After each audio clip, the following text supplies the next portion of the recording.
Another creative ideas.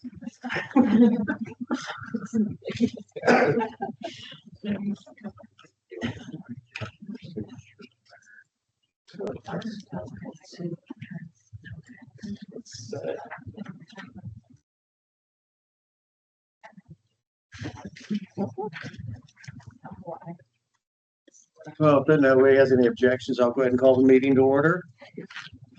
It's 6 p.m. on the 20th of February. We'll go ahead and call the meeting to order. We'll do a roll call. I see everyone's here. I'm not going to run through the roll call, but everyone except Dr. Kingsley is in attendance at this time. He will be joining us as soon as he's available remotely.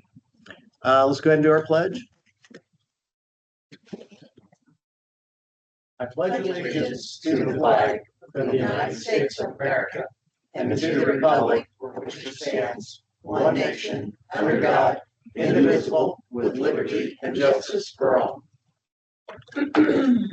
All right. I don't see any guests here or public attendees. Let's go ahead and review the minutes of January 16th. Anyone have any questions or comments or changes? No. I didn't see any. Since I wasn't here, I couldn't comment. I'll entertain a motion to approve the minutes. I'll move that we approve the minutes of January. Second. All right, so we'll do a roll call. Susan, Yes. Kim, Yes. Michael, yes. Zach, yes. All right. Update on breaker replacement electrical work. So I think everyone recalls my conversation from last month, how we went a week and a half, I think, running on generator power. A lot of troubleshooting to figure out what it might be, but it ended up, we thought it was the 1,000-amp breaker outside between the generator and the building. That was replaced on January 17th. It is now February 20th, and knock on wood, I need your head. It is still, we've had no hiccups with it, so it would appear that's what it was. I had mentioned that they were going to try to turn the breaker in for warranty replacement. Otherwise, it would be in the $7,000 range for the breaker and about $7,000 for the install. I've seen no bills yet. I'm not going to press for any bills until they respond, but I think most likely we'll just be paying for the service for the install, so it'll be about $7,000. But we're pretty happy that it seems to have solved the problem. What I wasn't thrilled about was Evergy after the fact said, oh yeah, the new breakers, they have all the GFCI circuitry in them and that type of stuff. So they actually only last about 5 years. So we will see what that means. They seem to think that was pretty common. There may be a benefit to, if we do have an issue down the road, to considering why we have to have a single large breaker versus a disconnect and then put 100, 400 amp on each of the panels. So I asked them that. Yeah. And they said basically it's how it's set up here. And we could redo it all, We'd have but to it would be pretty, it would be more than what that breaker would be. the eyes turned off. Should be able to just right on it. Kick them out. Which one were you? Yes, sir. And it doesn't matter for this meeting. Okay. Maybe in notes or somewhere we can make a comment that if the breaker goes down again, we should consider the benefits of evaluating the system to configure it to a being less expensive in the long run. It is what it is now, but I mean. So Cindy, if you would just make sure the minutes reflect that comment. Okay. All right, is there any other old business? All right, hearing none, let's move on to director's report.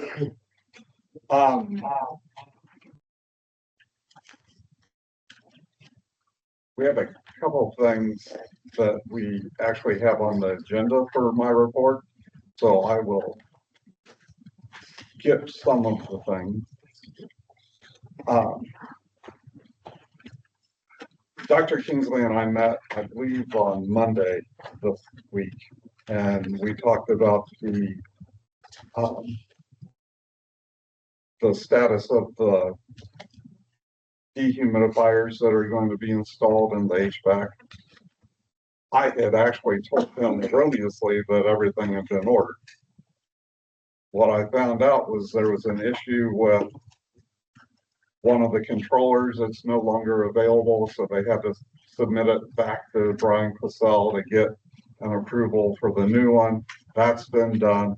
They have reached out to the electrical supplier to make sure there wasn't some weird 40-week waiting time.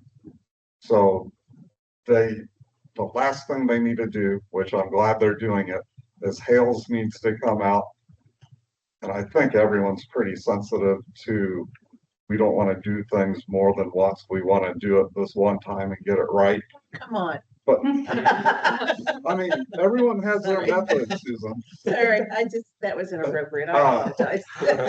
But they want to make sure the heating strips fit in the ductwork. And so they just need to come out and measure all the ductwork.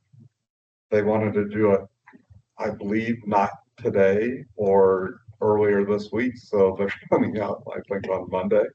And And then they'll get it ordered. can you remind me, is this a fixed price contract we have with them on it? Yes. Done, thank you. Yes. And it was about $58,000 from what I recall. That sound right? Dan? Yep. I'd have to pull. No, I remember. Okay.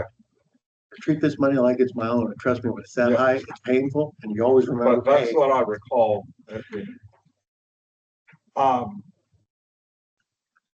We'll go ahead and skip down to the budget.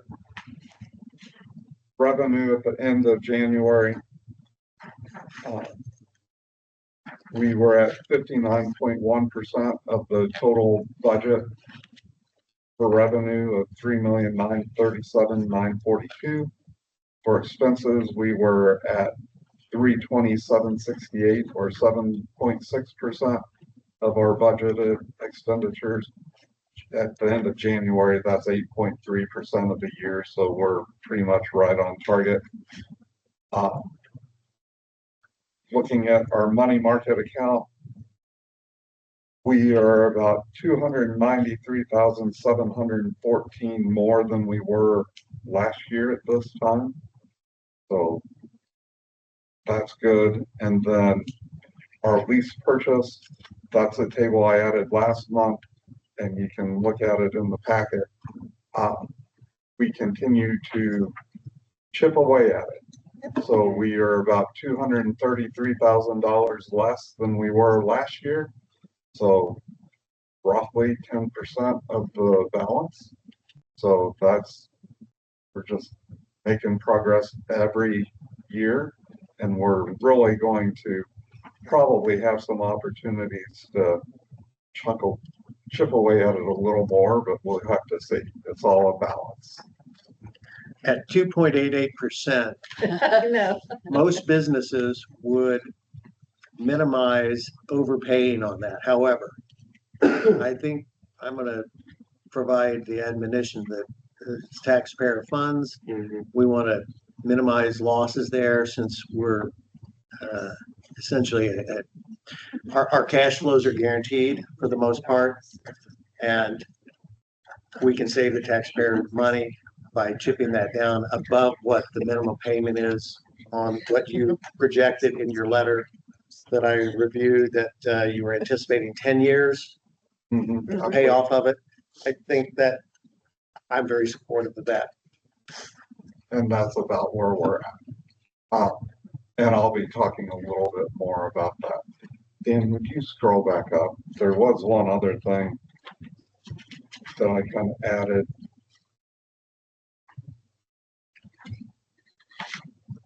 And that is, for some reason, it's not. We'll skip it. Go ahead. A lot of business as usual. The deputy director's report. I did include a document at the end of the report about a truck accident that I thought Bailey Moore put that together. I thought you all might find it interesting. There's really no action needed. It's just one of the more exciting things we get to do in environmental health. So I just wanted to share. This was actually Chipotle rice. Oh, pricey. Yeah. But I think the majority of it ended up getting destroyed. It did. So,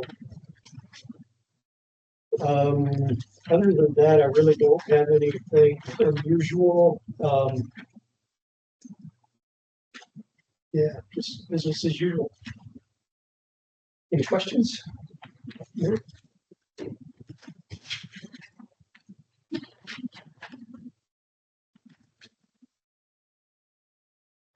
Okay. Not a whole lot of really big things we did. I mean, just some minor things like working on like tuition reimbursement. We I think approved that back in December. So we're working on our request form. I think we got that finally finalized so that employees can now apply for that. We did work on, and this is later on the agenda, TV video responding to the outbreak. I'm sure you all saw the news about the big Kansas outbreak everywhere. We were getting lots of phone calls, so we wanted to react to it. So we'll talk a little bit more about that here later. One of our biggest things, the first of each year, and for each of school years, we'll go with Parkville School District for their professional studies program. Do TB testing for them there, like a two-step testing for their students. They partner with a lot of different local hospitals and different places to give those students a hands-on shadowing experience for that. We also began our back-to-school vaccination clinics for the Parkville School District. Been really fun this week with their weather, so we're working on getting all those rescheduled. I think we have like 4 clinics this week that we're now trying to navigate with them, and then they have their spring break and testing. So always a fun little challenge for that. Swope is actually have their dental hygienists started here this month, so they're very excited about that.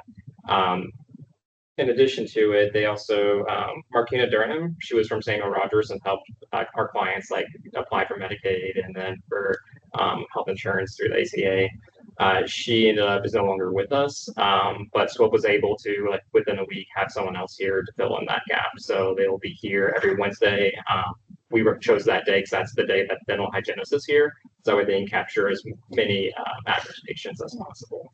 So the dental hygienist is here on Wednesday. Every Wednesday, yeah. So they're here. So they're working on getting some more furniture for that room, specialized equipment. They're having their stuff they use for a lot of like their pop-up satellite sites right now. But they're very excited about the program. There's been a lot of interest in it, so we'll be excited to see. Hopefully, those numbers start going up. So, as you can see, their numbers not quite what ours are. What they were like a year ago, but they have been building more and more patients each month. So that's good to know. That's about all I have. Any questions? Maybe at some point, I'd like to have a discussion about the volumes necessary for them to remain fiscally viable. While it's not necessarily a responsibility financially anymore, I would like to, perhaps in a committee meeting or offline meeting, discuss what happens if they're not able to increase their volumes, because that could adversely affect services. And so I kind of want to see what we need to do to help them along with that, and maybe having a brainstorming meeting with them to anticipate them not having such financial difficulties that they would want to shut it down. I will say they have reached out and we're working on coordinating, trying to do like a monthly meeting between Dr. Jamal and her team as well as our team. We're waiting to hear back on dates that work best for them. But that's something we'll be hopefully working on, making sure that this works as well as possible. Right. It's my way of saying we need to help our partners be fiscally sound and successful, and that we shouldn't just ignore it because they've taken on that responsibility. That if there are things we can do to assist them, that would be the right thing to do. When's that first meeting? It's not been scheduled yet. I'm still waiting to hear back from them for their dates and times for when they want to start. So meeting. after we have the first meeting, we can just invite the board. We'll just need to know who's going to come and dance, because if we are going to have more than two board members. I'd be going happy to participate in those, because I think that I do have some unique insights into operations and finances and projections. I know availability wise, you and Susan seem to have the easiest availability, more flexible. That's gonna end in about a month, but No, that's not for this you meeting. made a commitment, so sorry. No, I also bought a clinic in Gladstone that we're gonna open probably April to May 1st. But we can probably work around that. I hope so. Okay. Accreditation QI Assistant Director. All right, Taylor. so we have this giant spreadsheet with all of the measures that are required for accreditation. So I decided to start putting it into like a graph, and I know this doesn't look really good right now, because you're only seeing 3 domains, but what this is showing is the ones that are completely finished. So that means any of the documentation that is already done or written up, that we have then added the sheets that they want us to add, explained to FAB what is going into that, reviewed that document, and then myself and Rebecca, our health educator, are reviewing these documents. So all of the documents that are shown there have been reviewed and put into a separate place where they're ready to go. So that's what these numbers are showing here. I know it doesn't look good, but like there's a lot of other things that are in progress. So it's this is the start still. So there's a lot going on. Strategic planning, we're starting next week. Officially, we're meeting with MOSIFI, the Missouri Center for Public Health Excellence, on Monday to start the strategic planning process. We're going to have meetings with them twice a month with some of the leadership team, and then we'll be pulling you all in at some point. We just need to figure out exactly what dates those are. I guess other big things is next week we're doing the community health improvement plan, the priority planning sessions. We're going to be going over the goals, objectives, activity levels for each. So with this CHA cycle, we chose to keep mental and behavioral health and access to healthy foods. And then we replaced the transportation task force is going to be replaced with the access to healthcare, or removing barriers to access to healthcare. So transportation kind of falls a little bit in that, but then there's going to be 2 cross-cutting issues across all 3 of those. So one is transportation and the other is improving and addressing leading causes of death in the Northland. So we're going to have a long meeting on Tuesday with the Northland Health Alliance and other community partners to be going through some of that. So exciting. Yeah, interesting. Our CHA is almost done. We just have to finish some of the writing portions. Most of the process is finished. It's just the writing that's left. So. And if memory serves, we have to December 3rd of this year to complete all the tasks. Do you have a targeted wish list of when actually to be done? We will see. There's a lot of changes going on with FAB due to some of the new executive orders. So they're changing some of the things. So I'm not sure how that's going to affect things or affect timelines, but they did say they're willing to be somewhat flexible. I'm not sure. They've already started cutting a couple. They took 2 measures out, and I think they're reviewing right now some of the other measures. So they're going to let us know. I don't know if some of them are going to change into different things, which might mean we might have to redo some things. But hopefully it's not the things that we've already done. So we'll see. But Anything the board can do to help? do you like to write? I'm free labor. Okay, well, we'll pull you in then. Well, So I'm I not think, trying to insert myself in your process, but so I think when we will need help is probably with the strategic planning. And that is when we will probably be asking the board for either probably a lot of like approval of the direction, that we're going, and, consensus building on that front. sounds good. Subcommittee Chair Susan on finance. Yes. We met last Tuesday on the 11th and had a well, first we went over and the staff, several of the staff members were there and figuring out all the most account forms and getting those filled out. And who's gonna be on what portion of that. And you all signed some stuff tonight regarding that. Also had a presentation from Felicity, and they are the payroll, human resources, computer program, and from Griffin Schaefer via Zoom. And it just seems to be a wonderful program, and I think we're going to talk a little bit more about it and have board approval if you are in agreement, but there'll be more to come about that. But it seemed to be some of the points that kind of stood out to me. It's not like a yearly contract, it's a monthly contract. You can get out of it very quickly if you need to. The Felicity started in 1997 and they have just exploded. And I think we were going to contact some people that used Felicity, and I don't know if we got some of those results back. Yeah, I just got one right before this Okay. meeting, so I will call her. Okay, so we're kind of waiting to hear how other people like it, but it seems to be very flexible program.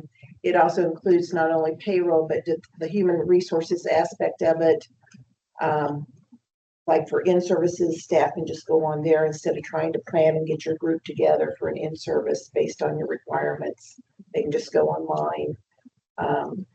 For hires, that type of thing, there's a lot of information you can put on the program so people can look at that, but you can add more.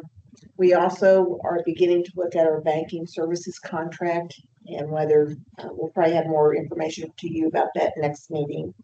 Or do we have something? Well, I think the RFP Yeah, is already out. Okay, the RFP's out, okay. yeah, and we can, But I think that's gonna be, when is that? March 17th. yeah, Bids so are due March 17th. if you'd like, if the board would like, we can send the RFP to you by email. Please. If you want to share it or. Please. review it. I'd like to forward it on to reputable people that I'm familiar with, but obviously involves me and I happen to have a business relationship. I will recuse myself. We had kind of just mentioned in our meeting, not that a lot of this, we want to look at all our RFPs, but Nottaway Valley has our building contract, so. And I think the staff has enjoyed working with them. And I think that was it for the most part.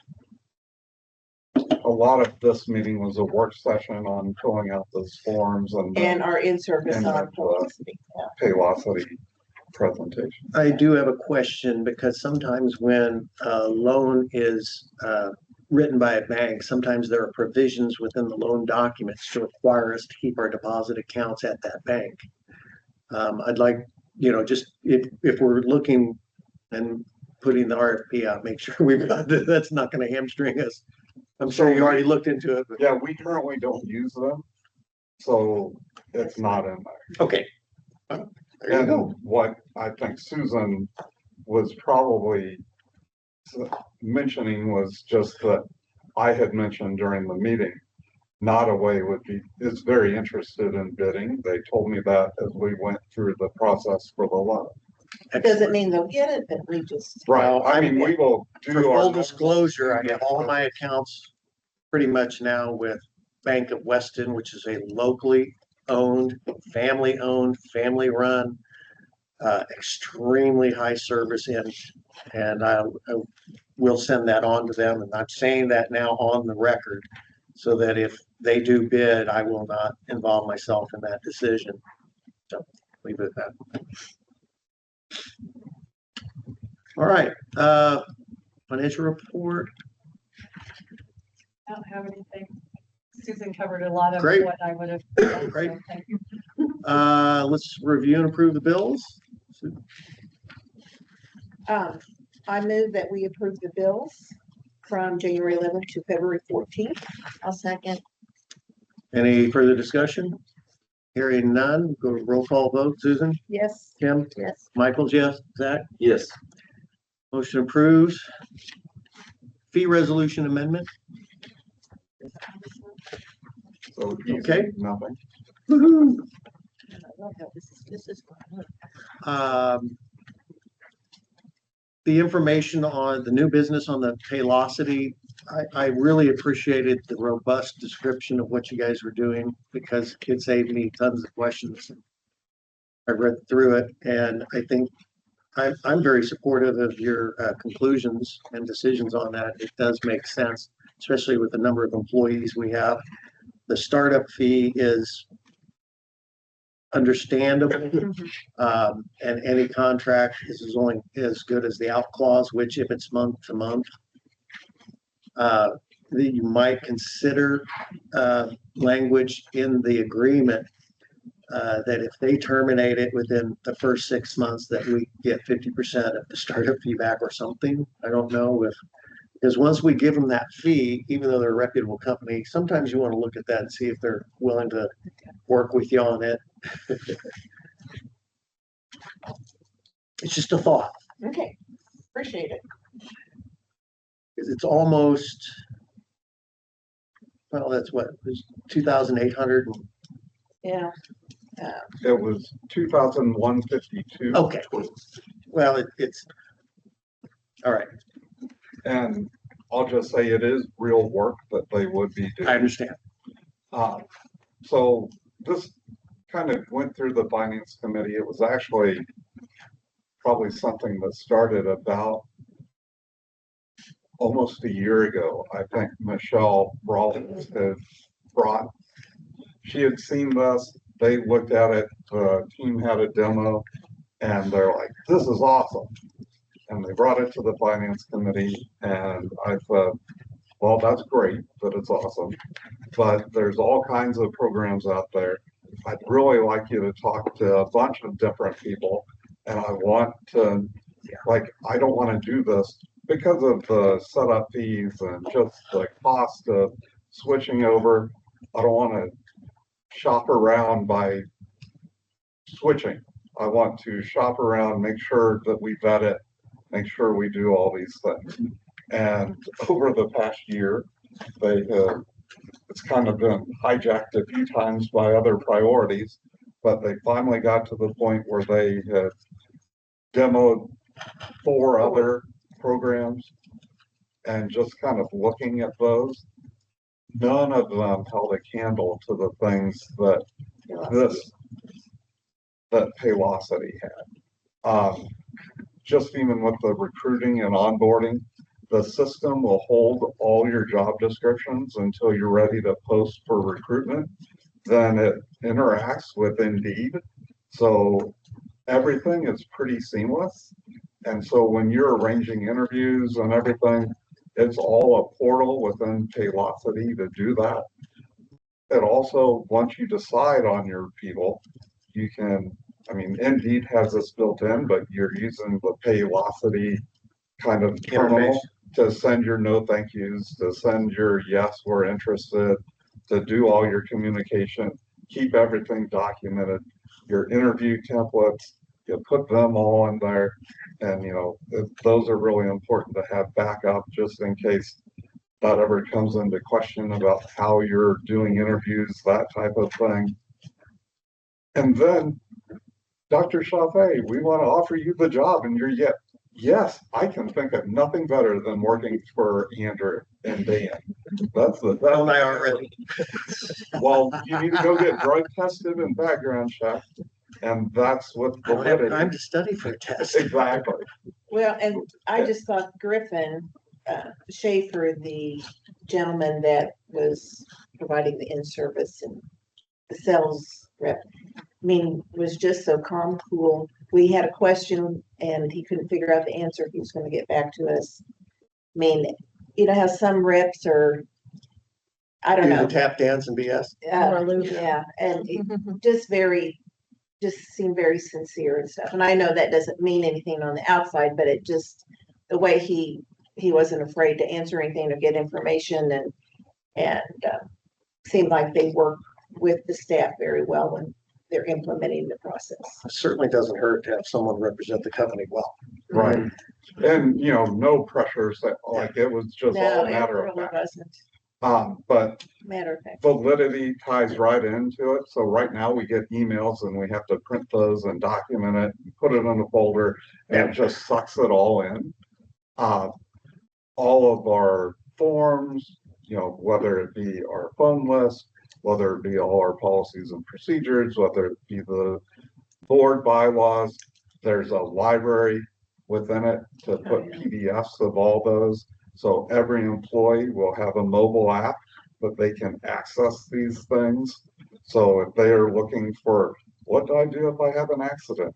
All those forms are available in that one portal instead of right now knowing which drive or calling for IT support.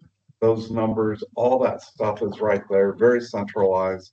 Discipline forms, all those types of things, reviews, everything is housed in the system. I think one of my concerns was what happens in 6 months when we hate it and we have all this information that we've been, even after 6 months, we're going to have a lot of stuff put in. And we can get it all out.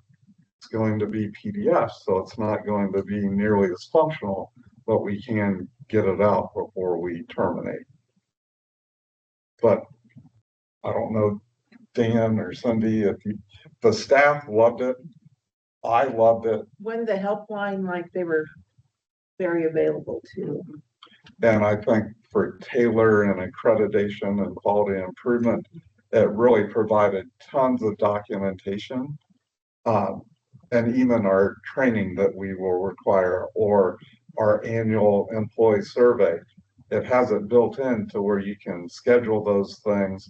And every year we know Dan needs sexual harassment training on this day. I mean, that'd be something we'd all get on the same day. You could even put into a calendar the board's requirements, for example, the bylaw reviews, what certain things have to happen, sort of have an ongoing calendar that the future boards can rely on. Okay. There also are trainings on it, so like you can like schedule trainings for people and either have it for all employees or schedule it for certain employees. And then like the cool thing too is they have their own preset trainings, but you can also create your own trainings and like either put like YouTube videos or other sources and have it there, and then you can check and see who's completed those trainings. So that You was guys are extremely competent, but I do have to ask the question is what sort of pay increase locks are there on the contract? So in other words, yes, we're getting it at only $169 more per month than we have, but in a year, are there any, It's in the contract. And I just don't remember what it was. that's an important item in contracts that I look at. Yeah, it was a max of 3% is what he said. Which is, in my opinion, very, very, very reasonable because essentially that is Yeah, the, 1 to 3 over the past. it's a hedge on inflation. But I always, I'm glad somebody looked at that because a lot of times some He actually companies told don't. us that. Someone asked. Good, Someone good. asked and he told us right away. Okay, Oh, yes, I have it written down. is this something you guys need our approval or is this, oh, it does? Yeah. We do need your, I'd entertain a motion unless anybody else has any further questions. It's just for the record, it appears that this has been a thorough, methodical, well-researched endeavor that is extremely cost-effective for our current man hours and improves the organization and efficiency moving forward. So that's for the record and the recording. I think that's what we were looking at is it is more money, but it's so much more functionality and just, we In had the end, talked maybe about less costly versus the No. hours that you would be putting together. even those a programs. intranet page with some of the resources and stuff.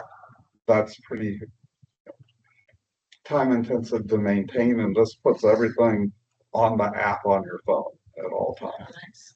I'd entertain a motion. I move to authorize the director to sign an agreement with Paylocity to provide HR and payroll services for the health department. Second, I'll second that. any further discussion? Good. Yep. Roll call vote, Susan, Yes. Kim, Yes. Michael's yes, Zach, Yes. motion passes. Thank you.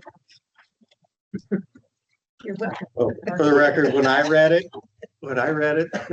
earlier today, I said, well, this is a no-brainer. Yeah. I would like to No, move this to my job. Well, Like, I'm there, just gonna there may be say, I'm an not gonna urgent say care where I clinic work. in St. Joe But- looking at it. I would like to suggest this at my current employer. Thank you guys for the hard work and well-researched presentation. This makes us, as a board member, it makes it easy. Really Good does. job, Dan.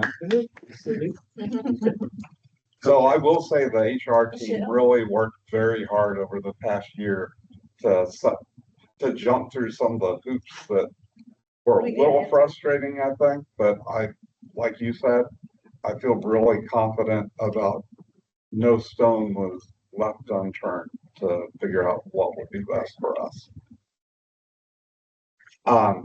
Okay, Did you have something else you wanted? no, it's just getting in the weeds on it. You guys, the longer I'm here working with you guys, the less I realize I need to ask. So which is a good thing. So the next thing is, maybe 4 or 5 months ago, we had talked about, Dustin and I got a call late one night to go respond with CDC and Kansas Department of Health and Environment and Missouri Department of Health and Senior Services because of some tuberculosis that was happening on the Kansas side, but some of our people that live in Platte County may have been exposed. And we kind of talked about our role in that. Well, fortunately, most of that has remained on the Kansas side, but there were some news stories and we started getting a lot of calls about whether people needed to be concerned and different things. And I think in my part of my report, I put an excerpt of what Jackson County released, and it's several pages of great information, but it is a lot to kind of take in. And people were calling, and I think really just wanting to know whether they should be concerned. And I said, Dustin, we really just need something like maybe on our website that just walks people through this.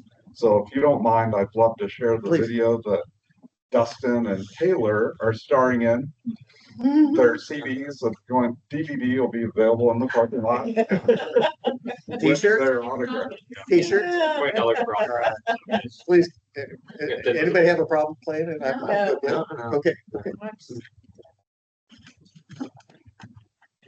Oh, I can see this.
Wow, that's awesome.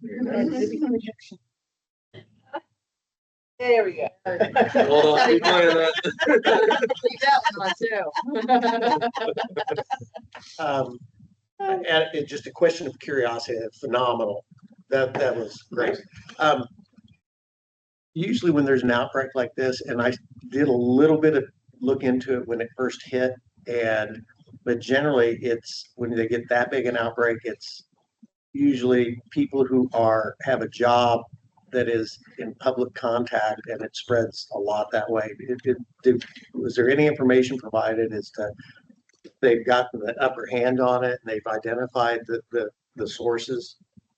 To my knowledge, it was like a specific population. Okay. And that was targeted, and like they're the ones. It kind of like a lot of them like were living in the same household, and like a lot of different couch surfing. So one family member would stay here, they go to another one, and it just kind of got out of hand. Okay. Some of the language barriers made it harder for contact tracing, so that's why it kind of erupted the way that it did. And then, which is why the CDC was coming around to that population, discussing with them the importance of being tested. They brought some of like their ambassadors and government officials and some of their doctors, just kind of help talk to them in their own language and explain like the importance of being tested, following up with us, and like here's what we're doing. We're here to help you. So that's kind of where all that kind of came from. Great. Yeah, it was a specific group of people. So they kind of knew who they were looking for, and it was really in that community where it was being spread. Thank you. Profit loss statement.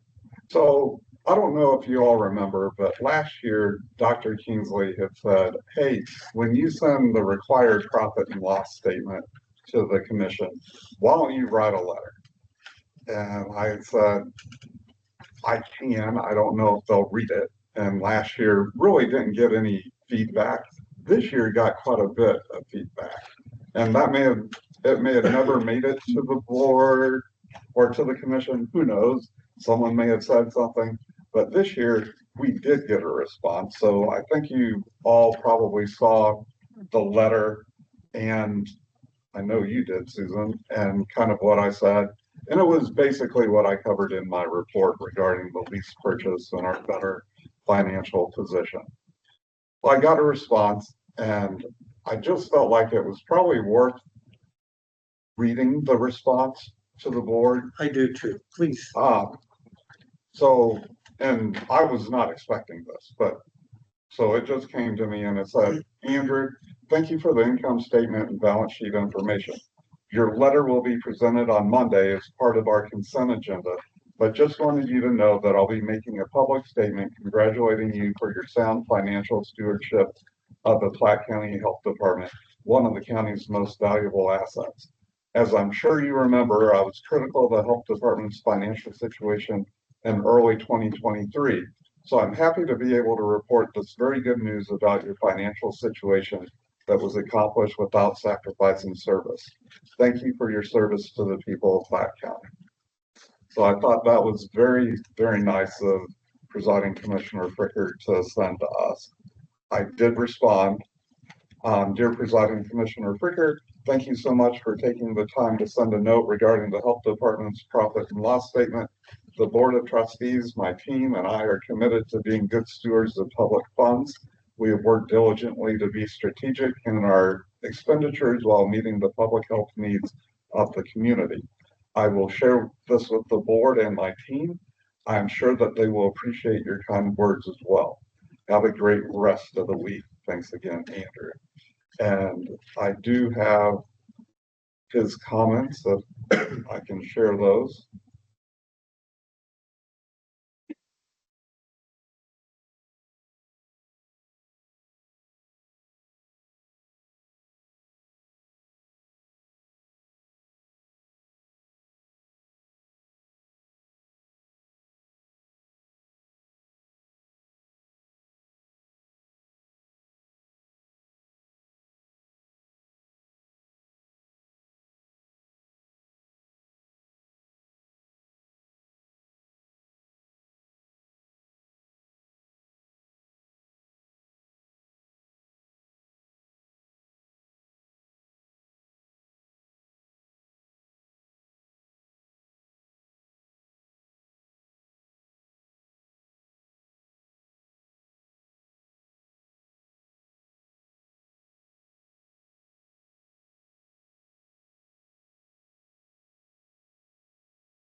So I just thought I would share that and get that also on our record, because that is, certainly it wasn't solicited, but I was pretty happy to see kind of that 180 from some of the discussions we were having a couple years ago. I So, can assure thank you, his you all. comments were very heartfelt. And I think, you guys have a lot to be proud of.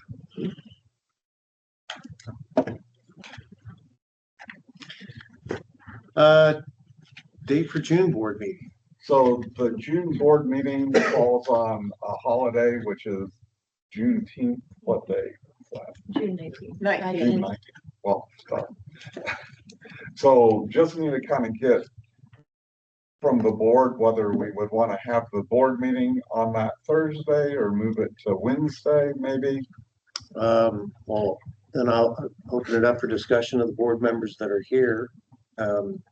Zach, do you have any thoughts? No, not really. I actually believe I'm going to be out of town personally for Get Sports Tournament, so I don't think I'll be able to make anyways. I will have to remote in from somewhere. Let me see. Is, We The have a ninth- family vacation that will be overseas with a large number of people, but Susan? is the 19th a formal holiday for the staff here? Mhm. Oh, it is. Yeah. Okay, so I think, yeah. Well, yeah. Okay, Let's switch. Yeah. I will be in town, so that's not a problem. I can move on the 18th. Yeah, we're moving into the 18th and I'll be here in town for it, so works fine for me. as long as I have internet access and I'm awake. As far as I know, I will tell you Wednesdays are a more difficult day for Yeah. me to get anywhere on time. So I have really So long days Thursday, on Wednesdays. do we consider moving it instead of one day? Do we want to I- go to a week later? Could we Oh. do the 26th by chance? 26th? Works for I'm me. not. I mean, I could probably The only be here. issue with that is that kind of, we have bills that we have to pay. Mhm. And so moving an entire week, like some Okay. bills are due within a few days of your approval. It's fine. I mean, we We can could- have we it could that Move day. it to the But week we just could not move sure. it to 6:30. Would that help, Kim? That would help. Okay, let's do that. Would that I can be do that. helpful enough? That would be helpful. Yeah. It's gonna be hard for you to type in. If I've got internet access, and I will, Okay. Yeah. I Okay, will remote alright. in. 6:30 the 18th. I don't think anyone wants to go to Friday to do. No, And no, not Okay. necessarily. Okay. so Wednesday Just the thinking 18th. Saturday evening. How's How that? about Oh, Saturday? yeah. So Wednesday the 18th at 6:30. Okay, Okay. great. Personnel action?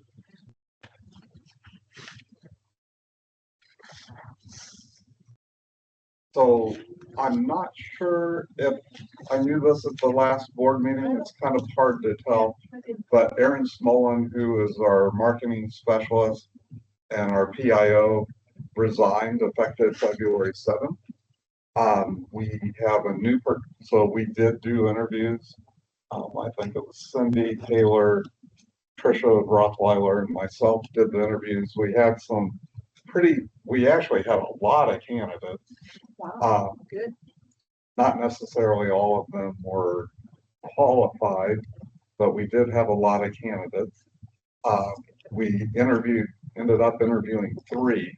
One of them, we had 4 slated for interview. One didn't get back to us on time. There were some communication issues.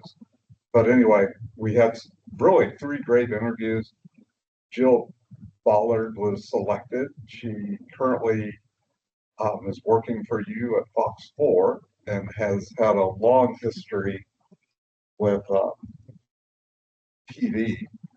And she was pretty excellent. So we're pretty excited about, she already had a lot of ideas. One of the parts of the interview was to provide kind of a social media campaign, and then also a webpage for I think flu shots or something. Anyway, her stuff was great. Her experience was great. Someone who can produce informational videos to be archived online and accessible to the public. So, she actually brought that up. So she actually said, we can do things, we need to make sure, so health literacy is huge for us. And she's like, we always have to make sure we are tailoring our things to the right audience so that it's easily understandable, especially health information. Sometimes it's very confusing for people, but, meet people where they're at. And, if you have something, maybe just a 2-minute video that would, really get the message across. And I kind of was sold right then because that is what we had just done when we were talking about how to get this out. And so just really fit into our upcoming communication plan, which is part of accreditation too. But I think Taylor, or Cindy, do you have any comments? She seemed to have lots of great experience. She had a lot of experience. She's done website development. She's created different flyers. She's done videos. She kind of like hit all of the marks on everything that we wanted. And we had asked for like a writing sample. And so she gave us a writing sample and it was pretty good and focused on kind of like health literacy with like bolding certain items and maybe bullet points. And it seems like she'll be a really good fit here. And you won't appreciate this at all, but she kind of ended by saying she lived in Parkville and really cared about the people in Platte County. So I know that's not ever your sentiment. I'm kidding. But that is kind of like your mantra for a lot of things. So I just felt like that really resonated with all of us. My mantra is to be the best health department in the state of Missouri, which means we get proactive, enthusiastic individuals who are going to think outside the box to provide educational, informational services easier to our citizens. And we can be a role model for other counties who may be able to take some of the informational items and put those on there. My clinic, we have toyed, we're going through a transition, but we've toyed with putting our discharge instructions video online as well as handouts to have our clinicians explain. So you've been diagnosed with acute bronchitis. And so it sounds like you guys have identified someone who's enthusiastic, proactive, to set an example. Sounds Kudos. exciting. Kudos. My father always taught me change is an opportunity for improvement. I'll leave it at that unless there's any other comment. So we do need board approval of the personnel action. Zach, you want to make a motion? Yeah, I move that we approve Jill Ballard's hiring as full-time marketing specialist I/PIO effective February 27th, 2025. And be at scale/step 13:17P, salary starting at $35.62 an hour. And Aaron's resignation. We do, and I move to accept Aaron Smullen's resignation for marketing specialist 2/PIO turned in effective February 7th, 2025. Any further, is there a second? A second. Okay. So Kim seconded. Any further discussion? For the record, the board had already had discussions on the resignation, and I think there was communication between the board chair and the executive director regarding the circumstances surrounding that. And I think the board has been well informed. So we're making this, accepting the resignation fully informed, just for the record. All right, if no further discussion, roll call, Susan? Yes. Kim? Yes. Michael, yes? Zach, yes. Zach, yes. Okay. No one here for public comments. March 20th, 6 p.m. is our next meeting. Do we have any items for executive session? Any other items? Seeing none, I'd entertain a motion to adjourn. I move that we adjourn the meeting. I'll second. Seconded, All right, Susan, Yes, Kim, Yes. Michael, yes, Zach? yes.